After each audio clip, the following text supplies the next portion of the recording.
I think you will agree with me that in our modern society, we have lost so very much.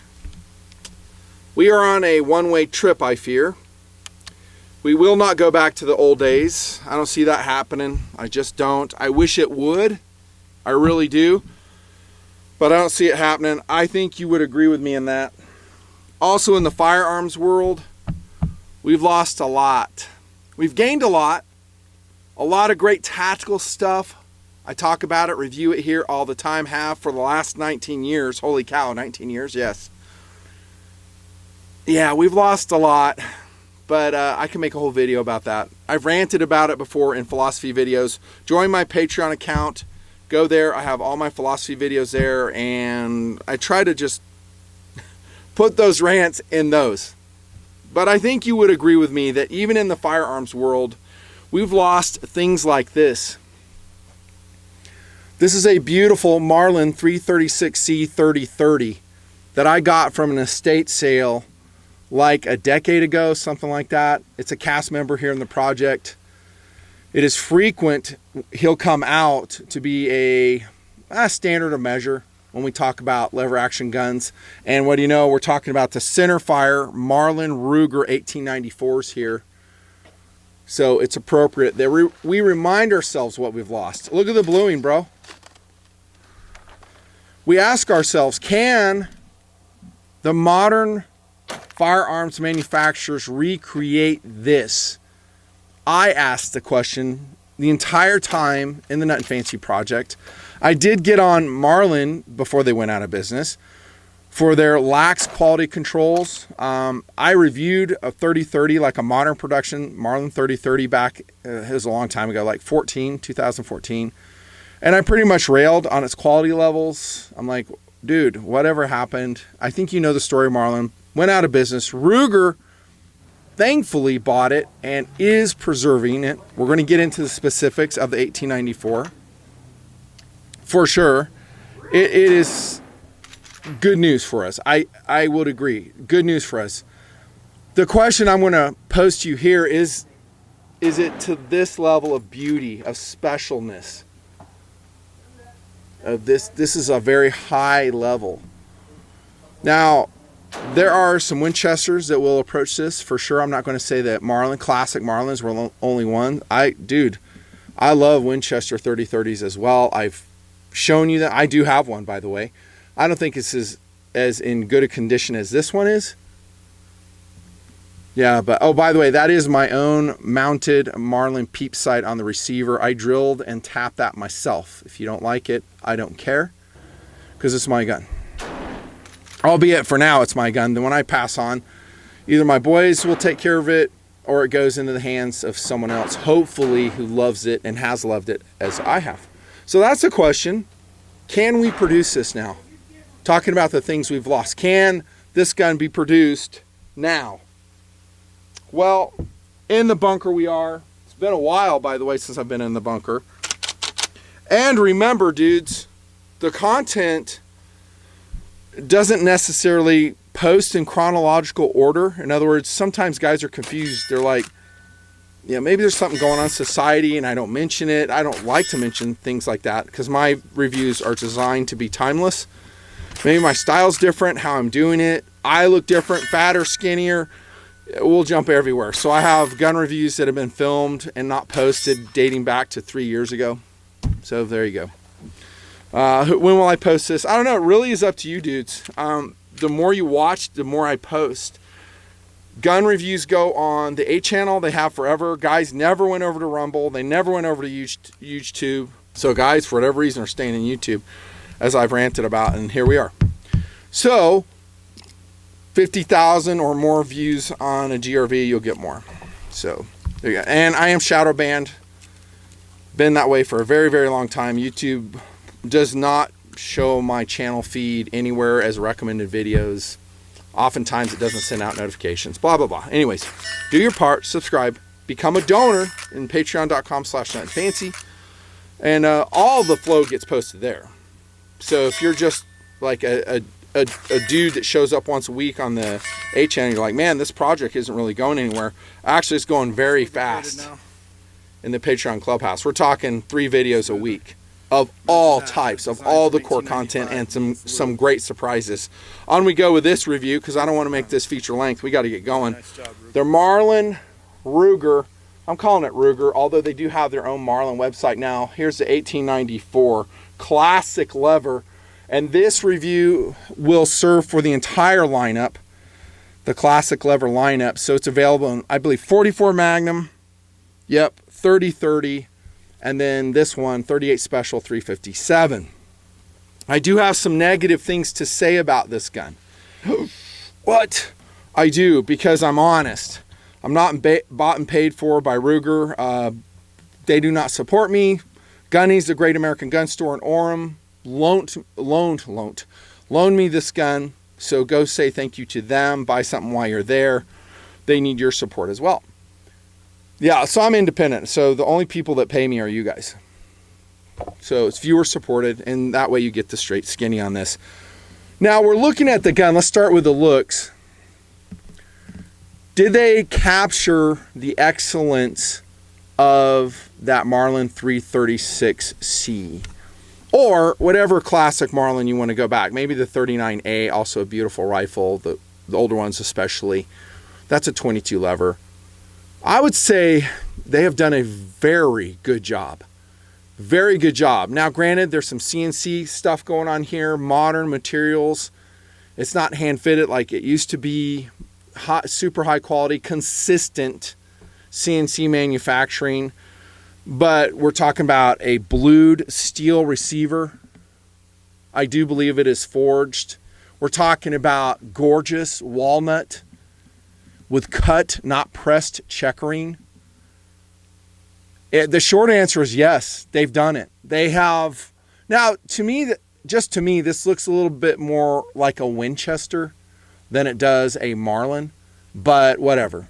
It's good enough. We have a little bit of a bulbous forend here, and if you were to compare it, I'll lift that up for the video ends. You'll see that my forend on a 30-30 is very classic Marlin, so it really is pronounced a bulbousness of it, if that's even a word. The answer is yes. It's a gorgeous looking gun.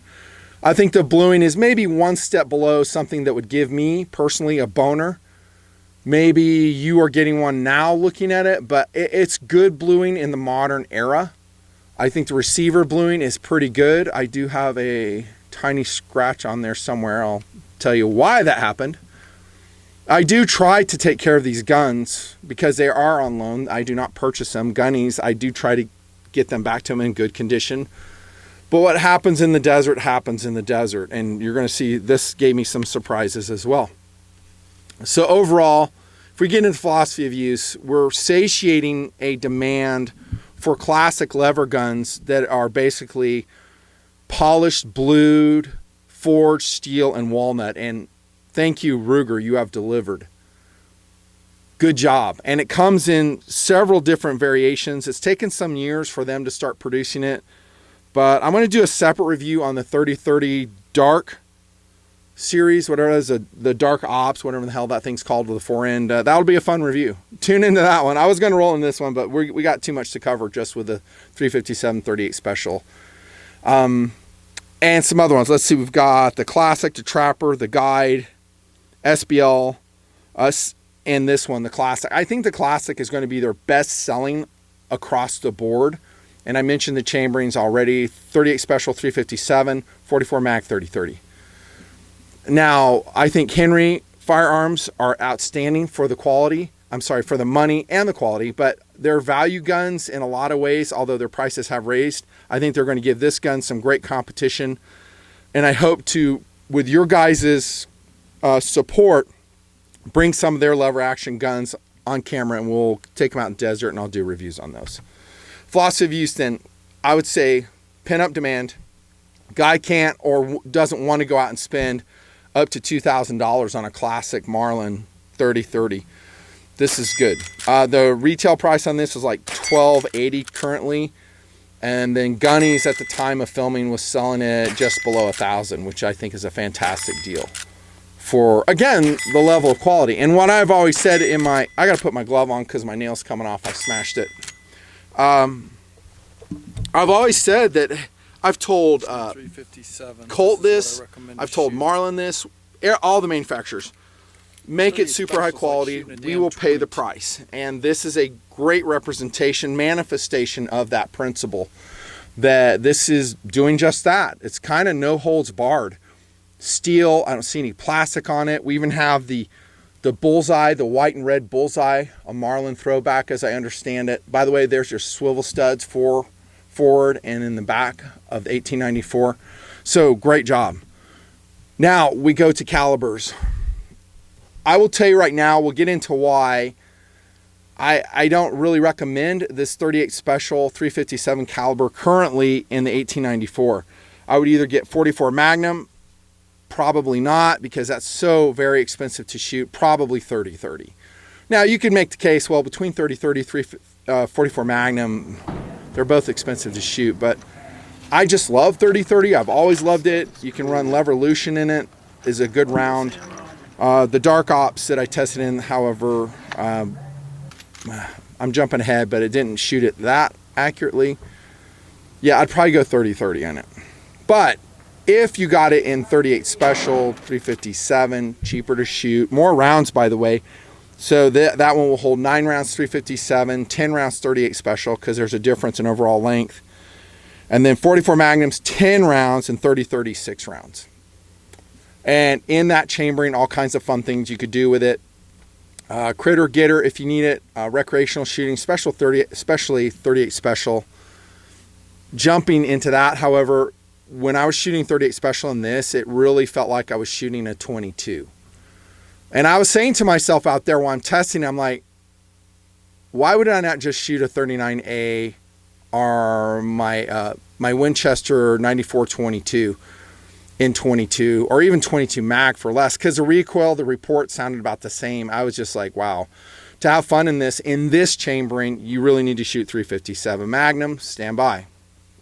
30-30 is probably where it's at. Differences in barrel, by the way, 18.6 in the 357, 20.25 in the other two calibers. Philosophy of use then. Training gun, yes. Hand-me-down rifle, yes. And then in 30-30, of course, a big game getter. It's still a great deer cartridge. It works pretty good. Lots of states will allow 30-30 as a caliber for hunting on all types of game. And the rest I think you can get. Features I've kind of jumped into already. We looked at the bluing. The bluing is good. It really is. It's consistent. It looks good. We have a hooded front sight here, very standard Marlin-esque. I measure the barrel right here about 0.66 inches if you care. Really nice thick sidewalls, so it's very Marlin-y. This is all steel. I don't even think that's a plastic cap there. I think that's a milled steel cap right there. That's what I'm talking about. The level they went to recreate the Marlin type firearm. You have to give Ruger credit for this. It's very awesome. There's your retainer band, your barrel band. Metal, of course, although that's in a different finish. I think it is blued, but it's a little bit subdued. Again, I'm just gaga over the checkering. The checkering is fantastic. The wood quality is fantastic. It just is handsome. Standard buckhorn sight. Do I love those? No, I pretty much hate buckhorn sights, and I was raised on them. I think they are just imprecise. They were good back in the day, but we have so many other options, and that again is why I went with my peep sight on the 336C. The good news is this solid steel receiver is tapped and drilled. You can put your mount on there and put an optic on it. What I would do if I did get a 357 version like this one, I would put a red dot on it.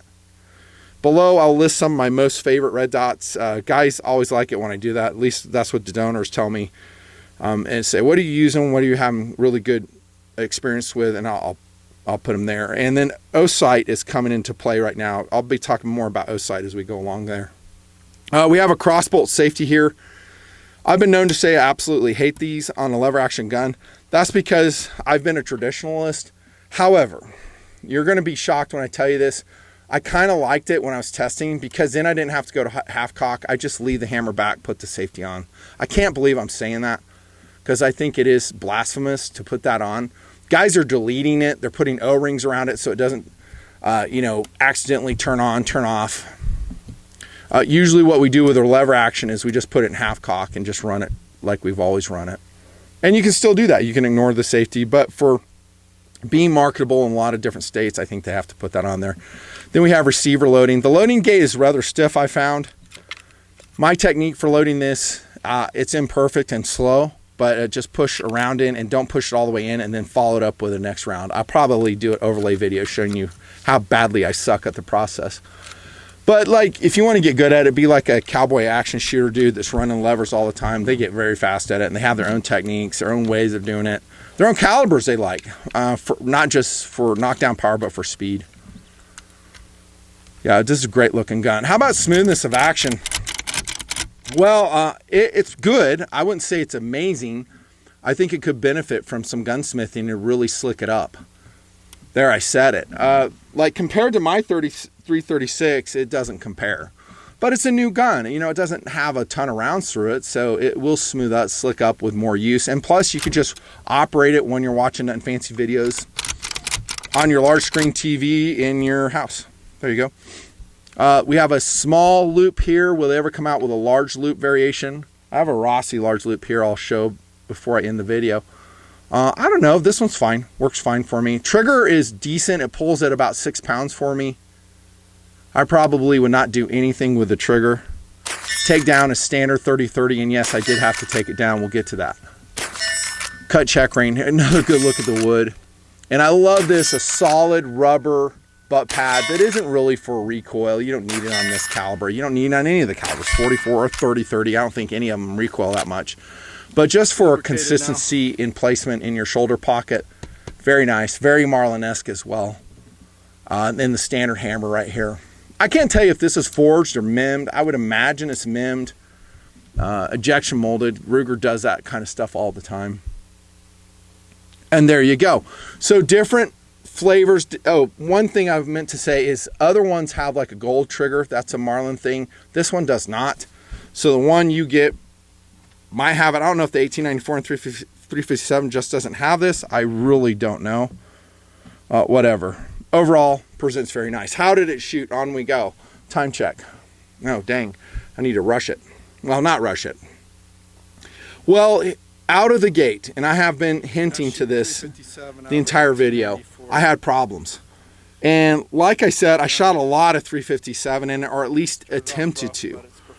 Now, some dude, he was a donor, he sent me some 357 reloads.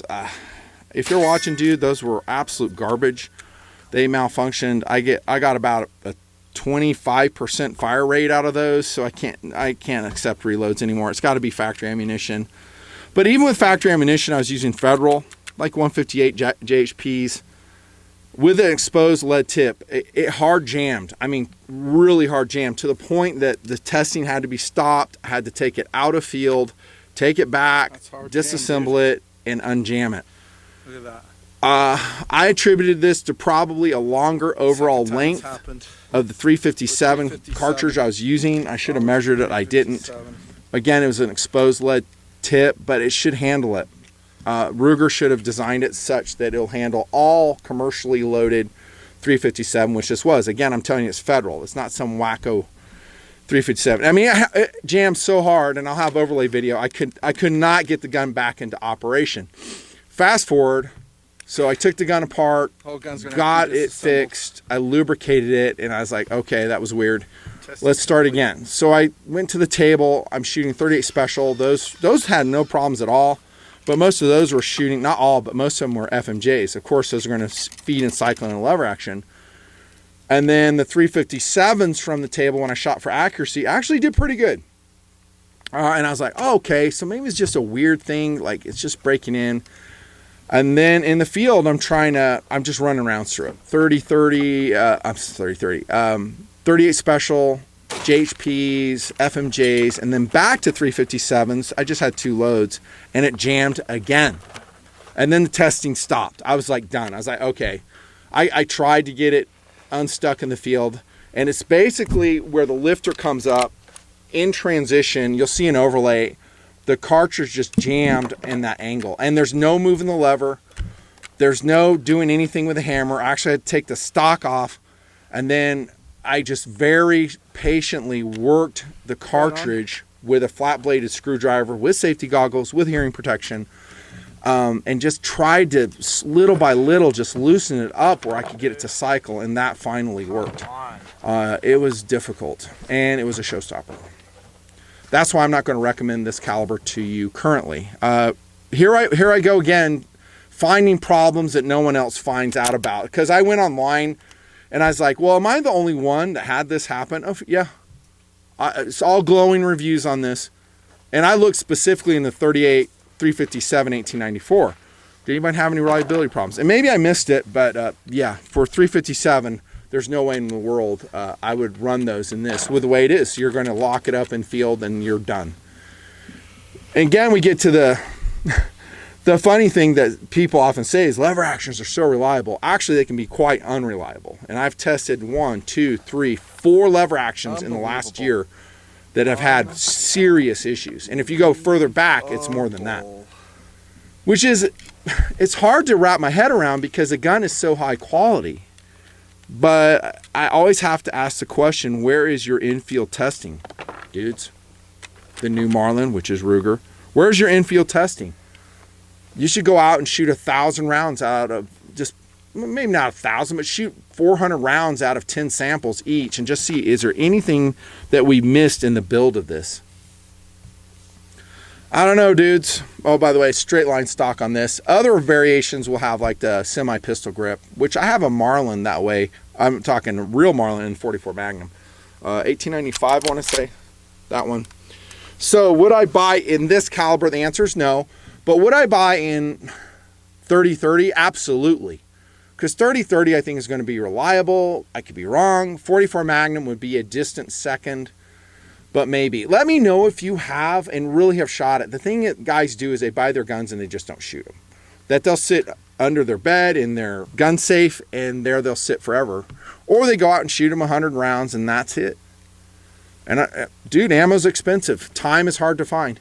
But if you have, I'm going to say a minimum of 300 rounds through your 1894, please give data below.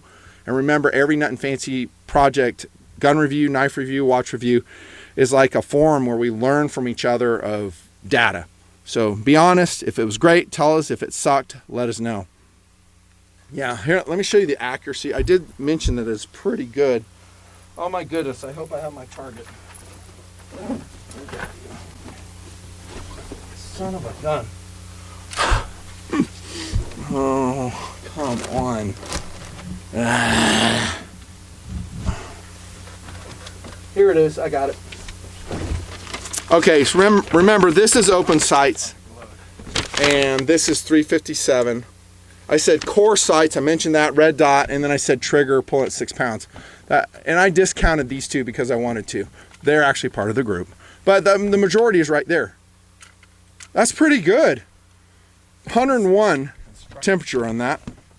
So I think for this chambering, 50 yards would be kind of, I wouldn't say the limit, but I probably would not push it out past 75 yards. If I need the hitting knockdown power of a 357, 30-30, I would probably go out to 150 yards. That's just me. And I would definitely scope the 30-30. You might even scope this. Just a compact, maybe 1 to 6 would be ideal on it. I'll put some options down below. Competitive options. Well, in terms of, I told you I'd show it to you once again. See how bulbous that forend is? In terms of recreating this greatness, there's not many. I mean, Winchester has come out with some limited editions of the same gun. They're hard to get and they're very expensive. I think you'd be going probably to Henry, and they do have some great guns. They do have side loading ones just like this one, so not just tube loaded. I think they have a variation that has tube loading and gate loading if you want it. I have been trying to get that from Gunnies for test and review for quite some time. Here's a Rossi R92, and this is a value 38 special 357. I have tested it. It's just waiting for bunker time, which is coming very soon, so this will be a different review. Large loop right there, boys.